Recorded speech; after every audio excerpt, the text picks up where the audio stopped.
कर्नाटका में हुआ क्या, हो क्या रहा है, होने क्या वाला है? डीके शिव कुमार के साथ 2.5 साल का वायदा हुआ था। सिद्धरामैया की छवि बहुत साफ थी। जब उनको पहली बार चीफ मिनिस्टर बनाया गया था तो उनके कुर्ते पे कोई दाग नहीं था, लेकिन उनके सेकंड टेन्योर में सिद्धरामैया अपने आप को अच्छे से कैरी नहीं कर पाए और उनके कुर्ते पे दाग लग गए। तो क्या सिद्धारमैया के ऊपर जो दाग लगे वो एक्सटर्नली ही लगे या इंटरनल भी? ये बात तो सही है कि चीज़ें अंदर से ही बाहर आती हैं। देखिए, डीके शिव कुमार जब हम अगला शो करेंगे तो डीके शिव कुमार के लिए दिन जो हैं वो कठिन होंगे, आसान रहेंगे? देखिए, ये मिशन 2029 चल रहा है, तो जब आपको ये बात मैं कह रहा हूँ इसका मतलब ये है कि राहुल गांधी तो क्या वो अब अधिकार का एरिया प्रियंका जी का बड़ा हो रहा है पार्टी? कर्नाटका में हुआ क्या, हो क्या रहा है, होने क्या वाला है? देखिए, 2023 में जब रिजल्ट आया कर्नाटका का तो वहाँ पे उनको भर भर के लोगों ने वोट दिए, मेजोरिटी मिली। सवाल ये था कि क्योंकि सिद्धरामैया बहुत पॉपुलर नेता है कर्नाटका के, ओबीसी नेता हैं, और अभी कुछ दिन पहले उन्होंने एक बात बोलनी शुरू कर दी थी। जब ये बात आई कि सीएम चेंज होगा कर्नाटका में, तो उन्होंने वो, क्योंकि वो सीजनड है, 80 साल के होने वाले हैं, अभी 78 के हैं, तो वो एक नई बात, 2 लाइन ही बोलते थे। वो एक लाइन तो बोलते थे कि जब राहुल गांधी कहेंगे मैं रिज़ाइन कर दूंगा। जी। और दूसरी बात उन्होंने बोलनी शुरू कर दी थी कि I am the only OBC chief minister in south India. Right. जब आप देखेंगे पूरे साउथ इंडिया को तो वही थे, और राहुल गांधी ओबीसी की बात कर ही रहे हैं, तो उनको लगा कि शायद ये वाला जो दाव है ये मुझे बचा लेगा, लेकिन बचा नहीं पाया, क्योंकि इसके पीछे ना बहुत सारे कारण हैं। एक कारण नहीं, मल्टीपल फैक्टर्स हैं। पहला कारण तो ये था कि भाई 2028 का जब विधानसभा चुनाव होगा तो वो आप किसके चेहरे पे लीड करोगे? क्या 80 साल के सिद्धरामैया आपको दोबारा कर्नाटक जिता सकते हैं? और क्या सिर्फ उन्हीं के सहारे आप कर्नाटक का नैया पार लगाओगे, क्योंकि कर्नाटक एक बड़ा स्टेट है। तो एक सबसे बड़ा फैक्टर ये था, एज फैक्टर। दूसरा फैक्टर ये था कि डीके शिव कुमार के साथ 2.5 साल का वायदा हुआ था, इस 2.5 साल का। और जबकि मैं मानता हूँ कि 2.5 साल काफ़ी पहले पूरे हो गए थे, और अभी तो एक्स्ट्रा टाइम दिया गया सिद्धरामैया को। तो वो 2.5 साल का जो वायदा हुआ था वो खड़गे साहब ने भी एक्सेप्ट किया है कि हाँ, विधायकों को बताया उन्होंने कि हाँ, वायदा हुआ था, मेरे सामने हुआ था। और उसमें कांग्रेस पार्टी की जो सबसे बड़ी नेता है सोनिया गांधी, वो भी इन्वॉल्व थी, और उनको भी इस बात का पता था उस वायदे में। हाँ। और डीके शिव कुमार पार्टी के ट्रबल शूटर तो रहे ही हैं, क्राइसिस मैनेजमेंट, और अभी वो असम में थे, तो हर तरीके से वो पार्टी के साथ खड़े रहते हैं, संसाधनों के लिहाज से भी। तो अब वो समय आया ऐसा, ये बात शुरू हुई थी लगभग 4 महीने पहले, लेकिन फिर बीच में 5 राज्यों के चुनाव आ गए, उसमें कांग्रेस पार्टी एक जगह जीत गई। तो मल्टीपल फैक्टर्स थे। दूसरा सबसे बड़ा फैक्टर ये था कि सिद्धरामैया की छवि बहुत साफ थी। जब उनको पहली बार चीफ मिनिस्टर बनाया गया था तो उनके कुर्ते पे कोई दाग नहीं था, लेकिन उनके सेकंड टेन्योर में उनकी पत्नी को ज़मीन के मैटर को लेके, उनके बेटे को लेके, उनके नज़दीकी मंत्रियों को लेके, उनके वजडीज को लेके, उनके एडवाइजर्स को लेके काफ़ी करप्शन एलिगेशन लगे। तो वो मुझे लगता है कि सेकंड कार्यकाल में सिद्धरामैया अपने आप को अच्छे से कैरी नहीं कर पाए और उनके कुर्ते पे दाग लग गए। अच्छा सर, ये जो दाग लगे हैं रमैया साहब के, ये फ्रॉम इंटरनल सिस्टम्स लगाए गए हैं? मतलब ऐसा होता तो है ही है ना कि जैसे आपने हिमंता विश्व शर्मा के लिए भी बताया था कि जो पवन खेड़ा कर रहे हैं वो आया तो बीजेपी के सिस्टम से ही होगा। तो क्या सिद्धारमैया के ऊपर जो दाग लगे वो एक्सटर्नली ही लगे या इंटरनल भी कुछ दिखता है? जो उनकी पत्नी का मैटर था ज़मीन का, कि ज़मीन अलॉट की गई, उसके बाद वो ज़मीन बहुत महंगी थी, उनके एडवाइजर्स को लेके था। तो देखिए, ये बात तो सही है कि चीज़ें अंदर से ही बाहर आती हैं, लेकिन क्योंकि आप चीफ मिनिस्टर हो, इसका मतलब ये भी है कि सिस्टम आपके कंट्रोल में नहीं है पूरा। अगर आपके मुख्यमंत्री रहते ही आपके लोगों के ऊपर करप्शन के चार्जेस लग रहे हैं, तो भले ही वो अंदर से आ रहे हो, इसका मतलब ये भी है कि आपकी जो पकड़ है अपने सिस्टम पे वो कमज़ोर हो गई है। तो सिद्धरामैया का जो पहला टेन्योर था और जो दूसरे वाला है, इसमें बहुत दिन रात का फ़र्क है। तो हम बात कर रहे थे कि ये हुआ कैसे। कल एक लंबी मैराथन बैठक हुई। देखिए, डीके शिव कुमार जब हम अगला शो करेंगे, देखी जाएगीगा, मुझे लगता है कि उससे पहले वो शपथ ले लेंगे मुख्यमंत्री की। आप बार बार जो एक बात बोलते हैं ना, मुझे याद आ गया, इसलिए मैं छेड़ते हुए कह रहा हूँ आपको बीच में, कि आपने कहा था कि अगर कोई सूट सिलवाया हो डीके शिव कुमार ने तो वो अलमारी में रहे। तो अगले शो तक वो सूट तो निकल चुका होगा। देखिए, मैंने बहुत बार ये बात कही कि डीके ने जो सूट सिलवाया है उसको अभी टांग के ही रखें, ठीक है।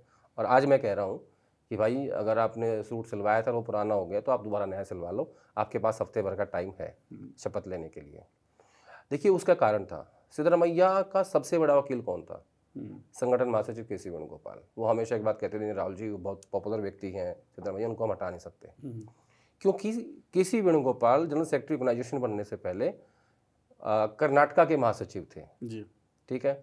और जब गहलोत साहब 2018 में मुख्यमंत्री बने तब उनकी जगह पे वेणुगोपाल को GSO बनाया गया, काफ़ी महत्वपूर्ण जिम्मेदारी दी गई थी। तो वो उनको कर्नाटका से, लेकिन कर्नाटका से उनका मोह हमेशा रहा है।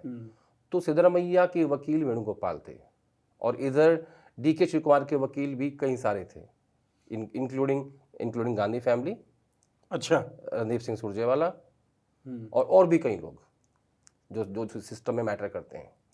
और हमेशा लगता था कि भाई DK को उसका ड्यू कब मिलेगा, और फाइनली कल वो दिन आया और इन्होंने तय कर लिया।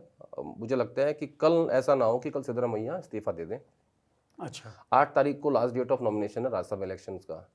3 सीटें कर्नाटका से राज्यसभा की हैं। देखिए कर्नाटका में सिर्फ CM नहीं हो रहा है, मुख्यमंत्री, प्रदेश अध्यक्ष, कैबिनेट रिशफल और राज्यसभा जी, 4 चीज़ें हैं, ये सब आपस में जुड़ी हुई हैं। तो कल उनको ये भी कहा कि भाई जो आप चाहते हैं, राहुल गांधी और सिद्धरामैया 1 घंटा साथ बैठे हैं दोनों अकेले, जो बार बार कहते थे कि जिस दिन राहुल जी कहेंगे मैं इस्तीफा दे दूंगा, तो कल राहुल गांधी ने उनको कह दिया कि आप इस्तीफा हो लिया भाई, ठीक है। फिर उन्होंने कहा कि नहीं मैं OBC हूँ, आप किसी OBC को ही बनाओ, इनको मत बनाओ। राहुल गांधी ने कहा कि देखिए हम आपकी रिस्पेक्ट करते हैं, एक लेगेसी आपकी है, हम चाहते हैं कि इसके साथ हम आगे बढ़ें और आप मेरे साथ दिल्ली में काम करो, मुझे आपकी ज़रूरत है और हमें 2029 के लिए काम करना है, और आपने जो भी काम किया, जो भी आपकी लेगेसी है, उसको हम कैरी फॉरवर्ड करेंगे। और मतलब बड़े इज्जत के साथ, सम्मान के साथ उनको स्टेप डाउन करने के लिए कहा और फाइनली वो उस बात पे एग्री हो गए। फिर कहा कि हाँ आप जो चाहते हैं, इन्होंने राज्यसभा का ऑफर दिया था लेकिन उन्होंने एक्सेप्ट नहीं किया और ये कहा कि मैं बात करके आपको बताऊंगा। अब वो स्टेट में रोल लेंगे, वो राज्यसभा आके दिल्ली आ जाएंगे, या वो भारतीय राष्ट्रीय कांग्रेस के महासचिव बनना चाहेंगे, या वर्किंग कमेटी में आएंगे, वो उनका फैसला है। जो वो कहेंगे उनकी एडजस्टमेंट हो जाएगी। मतलब शर्त उनकी रहेगी इस मामले में, ये नहीं, इन्होंने कह दिया कि जो आप चाहते हैं हमें बता दो, हम वो कर देंगे। बोला, बट राहुल गांधी ये चाहते थे कि वो राज्यसभा लेके दिल्ली में उनके साथ काम करें, और मुझे लगता है कि उनको जनरल सेक्रेटरी या वर्किंग कमेटी में भी ला सकते हैं, ताकि एक सीनियर आदमी है, सीजनड आदमी है, एक्सपीरियंस बहुत ज़्यादा है, ठीक है ना, पॉपुलर है, समझते हैं राजनीति कैसे होती है। तो उस लिहाज से अब उन्होंने कहा है कि मैं बताऊंगा आप लोगों को कि मुझे क्या चाहिए, मैं अपने लोगों से बात करूंगा। अच्छा आदेश जी, फैसले के बियॉन्ड बहुत सारी चीज़ें होती हैं। जैसे फैसला मान लीजिए हो जाता है कि DK शिव कुमार मुख्यमंत्री होंगे, सिद्धरामैया मुख्यमंत्री नहीं रहेंगे। फैसले के बियॉन्ड जब हम बात कर रहे हैं तो अलग अलग स्टेट में कांग्रेस की परेशानी गुटबाजी है, और आपने खुद कहा सीजन पॉलिटिशियन है, बहुत बड़ी लेगेसी है सिद्धरामैया की। तो DK शिव कुमार के लिए दिन जो हैं वो कठिन होंगे, आसान रहेंगे?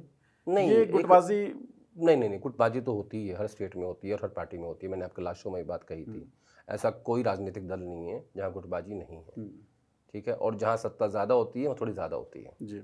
आप देख लीजिए, कहीं भी देख लीजिए आप, राजस्थान में, मध्य प्रदेश में, हरियाणा में, केरला में, आपने अभी देखा केसी वेणुगोपाल वर्सेस VD सतीशन, ठीक है। तेलंगाना में उत्तम रेड्डी वर्सेस रेवंत रेड्डी, आप किसी स्टेट में देख लीजिए। और ये तो गुटबाजी तो होना एक अच्छे आसार हैं किसी भी दल के लिए कि गुट हैं और वो लड़ रहे हैं, क्योंकि जब लड़ाई नहीं, सत्ता नहीं आएगी। ठीक बात है। लेकिन कई बार क्या होता है, लड़ाई ज़्यादा हो जाती है तो सत्ता हाथ से चली भी जाती है। तो कैसे हाईकमांड उसको बैलेंस करता है, ये उनका काम है। तो गुटबाजी है। मुझे लगता है कि विधायकों के और कर्नाटका में एक ये मैसेज था कि देर सवेर DK मुख्यमंत्री बनेंगे।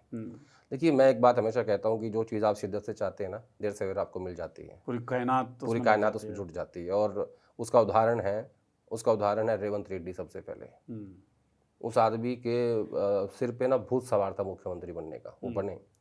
DK शिव कुमार कितने सालों से लगे हुए हैं। अभी मैं अभी किसी से मिलने गया होता, एक कहानी सुनाता हूँ आपको। तो महाराष्ट्र की बड़ी फैमिली, ठाकरे परिवार, किसी शादी में ये दोनों मिले आपस में, उद्धव ठाकरे और DK शिव कुमार। तो DK ने कहा कि सर अभी बस नेक्स्ट वीक मेरा शपथ ग्रहण आपको आना है। अच्छा, घोषणा कर दी थी। एक बड़े उद्योगपति हैं, उनको भी इन्होंने कह दिया था। ये बात करीब 3-4 महीने पहले की बात है कि मेरी स्वेरिंग ने आपको आना है, और वो उनका बड़ा ग्रुप है बहुत। अच्छा। तो इतना विश्वास था उनको अपने ऊपर या अपने ज्योतिषों के ऊपर। डीके बहुत मानते हैं ज्योतिष मैं और आपने लिखा उनके पास इतने सारे ज्योतिष हैं। हाँ मैं सोच रहा था, मैं कहा यार वो क्रेडिट किसको देंगे इस बार। आपने लिखा भी था, मैं पूछने वाला भी था। हाँ तो मल्टीपल फैक्टर्स होते हैं। डीके के सामने फिलहाल कोई चुनौती नहीं है, और अगर होती तो वो कल ही सामने आ जाती। जिस तरीके से राहुल गांधी ने इसको हैंडल किया है, अलग अलग दोनों से बैठ के बातचीत की, और ज्यादा बात किससे करनी थी? सिद्धरामैया से। राइट, क्योंकि उनसे आप ले रहे उनसे हैं। आप ले रहे हो, जैसे आप राजस्थान में गहलोत साहब से लेना चाहते थे, लेकिन आप ले नहीं पाए। लेकिन आप अगर वो उस टाइम आसानी से मान जाते जैसे सिद्धरामैया मान गए, तो मुझे लगता है कि पार्टी की तरफ से उनका बुढ़ापा अच्छा होता। आज देखो आप बिल्कुल अकेले ही घूमते रहते हैं। वो हाईकमांड से उनकी बात नहीं हो पाती, नहीं तो आज वो कांग्रेस प्रेसिडेंट होते। ठीक बात है ना?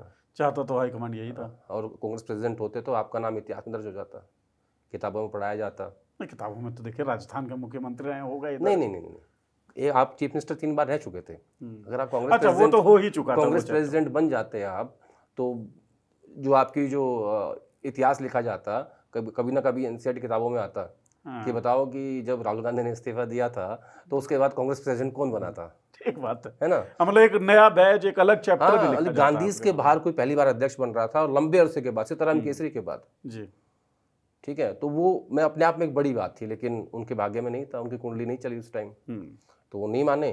सिद्धरामैया बड़े प्यार से पार्टी के एक मैं कहूँगा कि एक डिसिप्लिन जो एक सिपाही होता है उसकी तरह उन्होंने बात मानी और कहा कि ठीक है, जैसा आप लोग चाहें। उन्होंने 10 दिन मांगे थे कि 10 दिन मुझे चाहिए रिज़ाइन करने के लिए, तो उन्होंने कहा नहीं 10 दिन बहुत ज़्यादा है।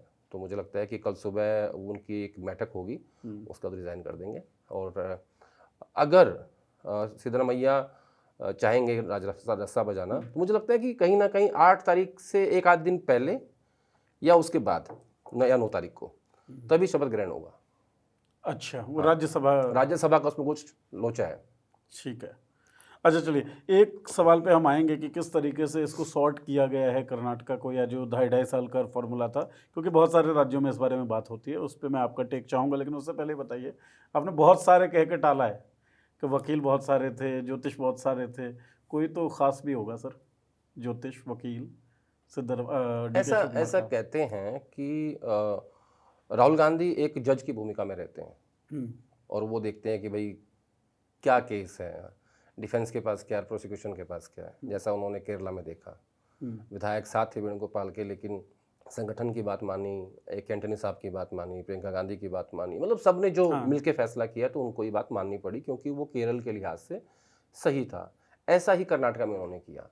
मुझे ऐसा लगता है राहुल गांधी के निशाने पे ना ये जो वो फैसले कर रहे हैं, इसमें फैक्टर्स तो बहुत सारे हैं। अब आपने कहा कि इनका सबसे बड़ा वकील कौन है?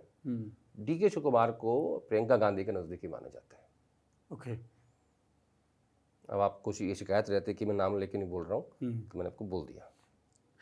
अब एक सवाल इस कारण से उभरा है, आप पहले कंप्लीट करें फिर मैं पूछता हूँ। खड़गे साहब भी कोई उनसे ज़्यादा दूर नहीं है। रणदीप सिंह सुरजेवाला वहाँ के महासचिव, उनका भी इम्पोर्टेंट रोल रहा है, क्योंकि वो भी संगठन के वहाँ के महासचिव हैं, प्रभारी हैं, उनका भी रोल रहता ही है जी, क्योंकि उसी के थ्रू जो भी महासचिव होता है उनके थ्रू ही हाईकमांड उनसे बातचीत करती है। और अब जब बात ये आई थी कि अगला चेहरा कौन होगा, तो उसको भी एक हद तक ही वेणुगोपाल जो है बचा पाए सिद्धरामैया को। हालांकि 2.5 साल बहुत पहले हो गए थे, ये काम पहले होना था जी। इसमें देरी हुई है, तो मैंने आपको नाम लेके बता दिया। ठीक है, नाम लेके आपने केरला में भी बताया था कि कोई कर्जा था वेणुगोपाल जी का, वो कर्जा उतार दिया प्रियंका गांधी ने। अब भी तो प्रियंका गांधी, जो बात की भी जा रही थी लगातार कि जो पार्टी है उसमें अधिकार जो हैं वो मिलें जिन लोगों की जो काबिलियत है उस हिसाब से, तो क्या वो अब अधिकार का एरिया प्रियंका जी का बड़ा हो रहा है पार्टी के अंदर? ये नहीं कह सकते। देखिए, आप ना बहुत सारे लोग ये गलती करते हैं कि गांधी परिवार को अलग अलग देखते हैं। मैं नहीं देखता ऐसा। फैमिली जो है वो कलेक्टिव फैसले करते हैं। अरे भाई, अपने घर में भी तो बैठते होंगे। राइट, घर में भी देखिए विभेद तो होता ही है ना। नहीं, मतभेद तो होते ही हैं, उसमें क्या है, दोनों की चॉइस अलग अलग है। आपके शो में बहुत बार बोल चुका हूँ कि प्रियंका गांधी के लोग डिफरेंट हैं, राहुल गांधी के लोग डिफरेंट हैं, लेकिन राहुल गांधी पिछले कुछ सालों में उनकी जो राजनीति करने का तरीका है वो बदला है। उसमें मैंने बड़ा भारी बदलाव देखा है। अब जिस हिसाब से वो फैसले कर रहे हैं, ये अपने आप में एक बदलाव है। मैं इन फैसलों कांग्रेस पार्टी जानी जाती है फैसला नहीं करने के लिए। हाँ, मैं वही जानना चाह रहा हूँ कि क्या है इन फैसलों के पीछे। वीडी सतीशन बनाए जाते हैं केरल के मुख्यमंत्री, उससे पहले आप डीएमके को छोड़ते हैं, टीवी के साथ आ जाते हैं, अब आप कर्नाटका वाला इशू जो है वो सॉर्ट कर रहे हैं, धड़ाधड़ धड़ाधड़ धड़ाधड़ फैसले आ रहे हैं। तो कांग्रेस कैसे बदल रहा है? जो कांग्रेस के मिजाज के विपरीत है। हाँ, कैसे? देखिए, ये मिशन 2029 चल रहा है। अच्छा, मिशन 29 किसके लिए है? राहुल गांधी के लिए, या मैं कहूँ कि गांधी फैमिली के लिए, या जो भी उस वक्त कांग्रेस प्रेसिडेंट होगा उसके लिए जी। तो मिशन 29 क्या बताता है कि आपको उसी हिसाब से फैसले करने हैं कि आपने एक 61 साल के मुख्यमंत्री को 61 साल के व्यक्ति को केरला का मुख्यमंत्री बनाया जी। 58 साल के व्यक्ति रेवंत रेड्डी पहले से तेलंगाना के मुख्यमंत्री हैं, और अब आपने एक सेकेंड लीडरशिप जो कर्नाटका में थी डीके शिव कुमार जो लॉन्ग ड्यू था उनको चीफ मिनिस्टर बनाया। आपने अपने पुराने अलाई डीएमके को छोड़ दिया और आपने टीवी के जो भविष्य लगा आपको उसके साथ आप चले गए, जिसके बारे में पहले भी आपके संगठन के लोग कह रहे थे। तो आपने वहाँ पे अब आप ना मेरे इस बात के कहने के बाद एक बार दक्षिण भारत को समझो कि कांग्रेस पार्टी वहाँ कैसे खड़ी है, जो मैंने बताया आपको जी। केरल, तेलंगाना, कर्नाटका, तमिलनाडु, इवन मुझे लगता है कि बंगाल में भी इनको कुछ ऐसे करने की आवश्यकता है कि जिससे वहाँ के बहुत सारे टीएमसी के लोग ऐसे हैं जो कह रहे हैं कि हम एक स्ट्रॉन्ग लीडरशिप दे दो, वहाँ पे भी बात चल रही है। तो जब मैं आपको ये बात मैं कह रहा हूँ इसका मतलब ये है कि राहुल गांधी 2029 के लोकसभा चुनाव के मद्देनजर ये फैसले कर रहे हैं और इसी को आगे बढ़ाते हुए कुछ और महत्वपूर्ण फैसले भी होने वाले हैं, प्रतीक्षित हैं। हाँ, और मुझे लगता है कि अगले महीने में ही हो जाएंगे कुछ मेजर। देखिए, मेजर इसको ऐसे लीजिए आप कि जिन जिन राज्यों में लंबे समय से चेंजेस, एक सबसे पहले तो होगा कि भारतीय राष्ट्रीय कांग्रेस जो AICC है उसमें बदलाव होगा और उसी के वो भी मिशन 29 के अकॉर्डिंग ही होगा। किस तरह का बदलाव ऐसे होगा कि जैसे बहुत सारे लोग यहाँ से स्टेट में चले जाएंगे, जो स्टेट वाले हैं वो यहाँ आ जाएंगे, जो लीडरशिप है जिसका जहाँ ड्यू है उसको देने की कोशिश हो रही है। और ख़ासतौर पर इन टर्म्स ऑफ, जब मैं बार बार ये कहता हूँ कि भाई आपने 61 साल के व्यक्ति को चूज़ करके केरला का मुख्यमंत्री बनाया, जब मैं कहता हूँ कि 58 साल के व्यक्ति रेवंत रेड्डी तेलंगाना के मुख्यमंत्री हैं, तो ऐसे ही कुछ उत्तर भारत के राज्य भी हैं जहाँ एक बदलाव की आवश्यकता है, तो उन पे भी काम चल रहा है। तो भारतीय राष्ट्रीय कांग्रेस से लेके और राजस्थान तक, हरियाणा अभी नहीं होगा क्योंकि वो लेटेस्ट अभी हुआ है, पंजाब में थोड़े बहुत परिवर्तन होंगे, बातचीत चल रही है क्योंकि चाहते हैं कि चन्नी साहब को भी एडजस्ट कर लिया जाए और इनके बीच में कोऑर्डिनेशन बन जाए ताकि ज़्यादा गुटबाजी के कारण नुकसान ना हो। अगर वहाँ आम आदमी पार्टी वर्सेस कांग्रेस पार्टी होगा तो कांग्रेस पार्टी को एज रहेगा, और अगर बीजेपी वर्सेस आम आदमी पार्टी हो जाएगा तो कांग्रेस पिछड़ जाएगी, फिर तो बची नहीं ना। अगर लड़ाई बीजेपी वर्सेस आप हो गई तो वहाँ पे भी कुछ बदलाव की बात हो रही है और एक टीम वहाँ पे भी काम कर रही है। हिमाचल प्रदेश में भी अभी कुछ नहीं होगा, वहाँ पे प्रदेश अध्यक्ष नया बनाया, सीएम वहाँ पे आपके पास है ही है। उत्तराखंड भी कुछ नहीं होगा क्योंकि वहाँ पे भी अगले साल चुनाव है। यूपी में कुछ थोड़ा बहुत संभावना मुझे लगती है, राजस्थान मुझे संभावना लगती है, गुजरात भी नहीं होगा, वहाँ के जो प्रदेश अध्यक्ष हैं वो को बनाया था, मध्य प्रदेश भी अभी कुछ नहीं होगा। तो मुझे लगता है कि राजस्थान एक मेजर ऐसा स्टेट है जो बड़ा स्टेट है जहाँ 25 लोकसभा सीटें हैं, वहाँ कुछ परिवर्तन हो सकता है क्योंकि डोटासरा साहब लंबे समय से PCC प्रेसिडेंट है, प्रदेश अध्यक्ष हैं। हालांकि ये बात बोलने के बाद मेरी ट्रोलिंग होने वाली है, ठीक है, इसके लिए तैयार रहिएगा। डोटासरा साहब के बारे में कुछ बोलते हैं तो पक्का होती है ट्रोलिंग इसके पीछे। उनका बेटा कर देता है। उसको आज खुले मन से बैठे हुए नाम वाम ले रहे हैं आदेश जी। कोई बात नहीं, काम है उनका। हर बच्चा ऐसा होना चाहिए जो अपने पिता को लेकर पॉजिटिव हो, कोई बुरी बात नहीं, मैं बुरा नहीं मानता। बढ़िया। अच्छा, ये कल अगर मेरे फादर को लेकर कोई ऐसी बात हो मैं भी करूंगा ना यार, ठीक बात है, मैं उस बात को बुरा नहीं मानता। और यंग बच्चे हैं, नया खून है, गर्म खून है, कुछ ना कुछ तो कर रहे हैं, बेहतर है। अच्छा, आपने जो बोला तब्दीलियां हैं, इसमें सचिन पायलट का भी आपने नाम लिया, मतलब नाम नहीं लिया है लेकिन राजस्थान की आप बात कर रहे हैं तो स्वाभाविक तौर पर उनका नाम आ ही जाता है। देखिए, मैंने क्या कहा आपको, मैंने कहा मिशन 2029 और राहुल गांधी उसी को सामने रख के फैसले कर रहे हैं। और जो कांग्रेस पार्टी फैसले ना करने के लिए जानी जाती थी वो खटाखट फैसले कर रही है। इवन चीफ मिनिस्टर की एक दिन की बैठक में इन्होंने सीएम चेंज कर दिया। छोटी बात नहीं है कांग्रेस के लिहाज से, ठीक बात है। यहाँ तो मतलब ये कहा जाता है, ये आम बात है कि कांग्रेस पार्टी में बनना आसान है, हटना बहुत मुश्किल है। और एक इतने सीजन पॉलिटिशियन सिद्धरामैया को आपने एक ही दिन की 11 बजे बैठक शुरू हुई थी और शाम होते होते मतलब आप लगा लो कि 6 घंटे की मीटिंग में, जिसमें आपने बीच में ब्रेक भी लिया, जिसमें आप मिलने के लिए सोनिया गांधी के पास गए और आपने वहाँ की भी उनकी भी राय ली कि क्या करना चाहिए, ये परिस्थितियाँ हैं, क्योंकि उनका भी एक्सपीरियंस है जी, और आपने 6 घंटे में आपने एक राज्य का सीएम चेंज कर दिया, ये बहुत बड़ी बात है, ठीक बात है। छोटी बात नहीं है ये। मतलब कांग्रेस के लिहाज से तो बहुत बड़ी बात है। अगर राहुल गांधी इतने डिसाइसिव हो जाए ना, देखिए मैं ऐसा मानता हूँ कि अगर आप 10 फैसले करेंगे सारे सही नहीं होंगे, ठीक बात है। लेकिन आप फैसले कर रहे हैं।